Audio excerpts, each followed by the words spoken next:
Kelly Lane and I'm from Annapolis Royal. It's 5-on-5. You've got a jammer who's the one who goes around and scores the points by passing all the blockers, and the blockers try to assist their own jammer and try to stop the other team's jammer. There's definitely lots of agility and serious hits, and there are jumps if you have to jump over somebody who falls down on the track. But a friend of mine keeps calling me Laverne from Laverne and Shirley because she has this like 1970s view of what's going on, which I think is hysterical. It's not WWE anymore. It's a real game and it's real athleticism. If you do really want to be involved in roller derby, but you're not really into getting smashed around on the rink, there's a multitude of other ways to get involved. You can referee, assistant coach, there's that too, which involves learning all the rules, of course. And there's something called NSO, which is non-skating officials, and you come out and help with the bouts and do scoring and penalty box management, work the door, do the merchandise, absolutely tons. There's almost as many ways or more to help or be involved in roller derby off skates as there is on skates, for men or women. I mean, roller derby's really grown in this province in the past year or two.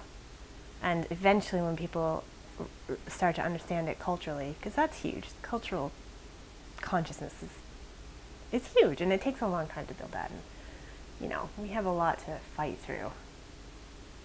And you need to have something that supports women beyond the high school and college years.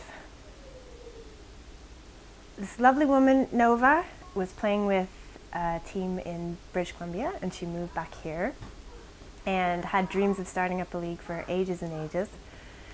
And finally managed to get 6 of us out to, you know, we skated in parking lots and the back of schools and crumbly old tennis courts, and eventually we gathered up more and more members and turned it into a proper league, which requires becoming an actual not-for-profit organization.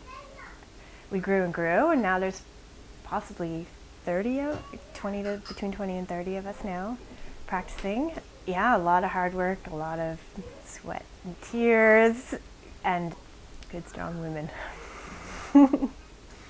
I often think of roller derby from a perspective of economic impact, as you say, or like fiscal impact, and in terms of what it would bring to a community to have women practicing there, you know, spending your money in the community and bringing people into the community to watch bouts, paying for spaces, drawing people in, and which always has a good impact financially. And then also the volunteer work we do, like with Feed Nova Scotia or community involvement, where we put our efforts, which does have quality of life results and an impact.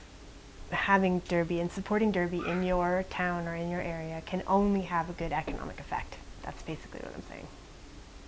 It not only draws in women who probably haven't been really compelled to join team sports before because it didn't speak to them on any level, but it's the whole DIY aspect of it, and it's the ownership of it, and it's even the camp factor of it, which is great, and the fishnets, I mean, who wouldn't want to wear them? The hardness of it, the realness of it, all that stuff is very appealing. That sort of like edginess mixed with femininity is just so rare, and you can't really find that anywhere else.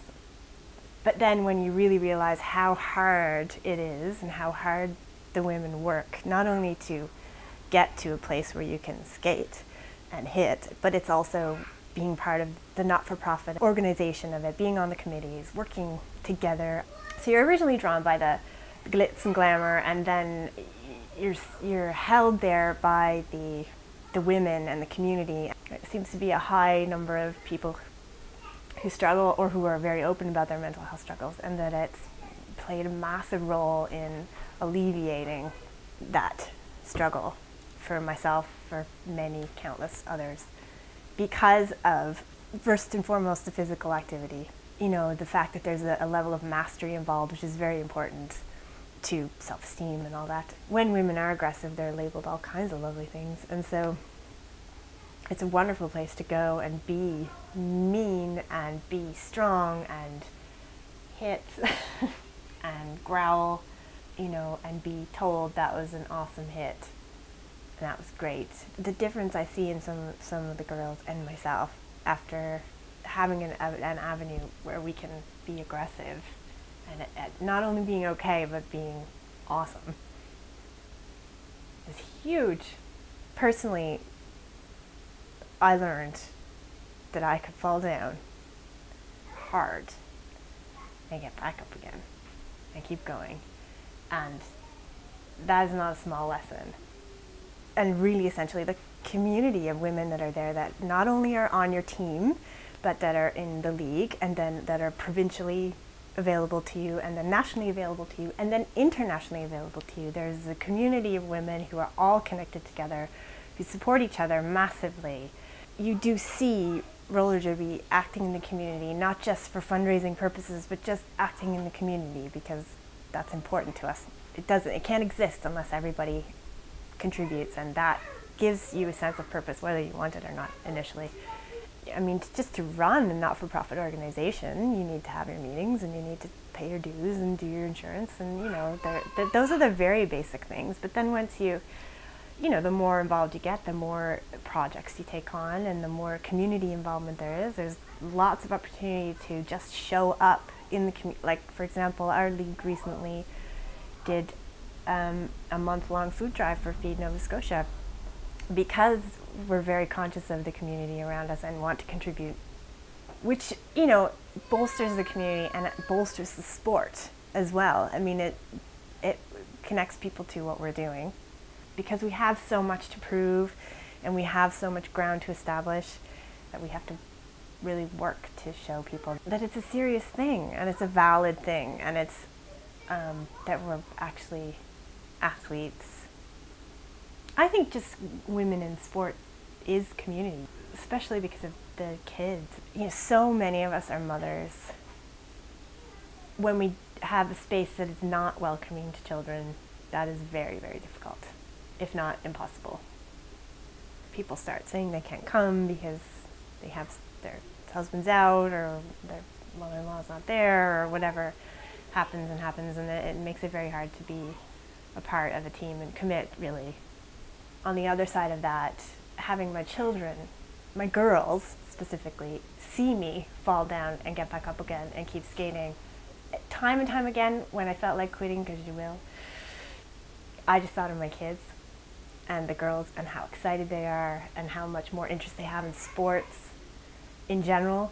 They never would have seen me engaged in sport or any kind of physical, anything like that, roughness, and survive it and get back up and smile about it. That does sound very simple, but on a personal level and on a cultural level, that is huge.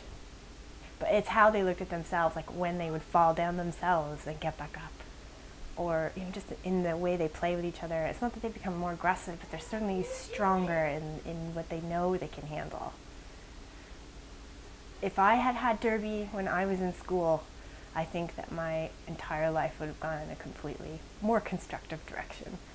It'd be hard to find something so grassroots and so real, gutsy, and raw. There's nothing else like it.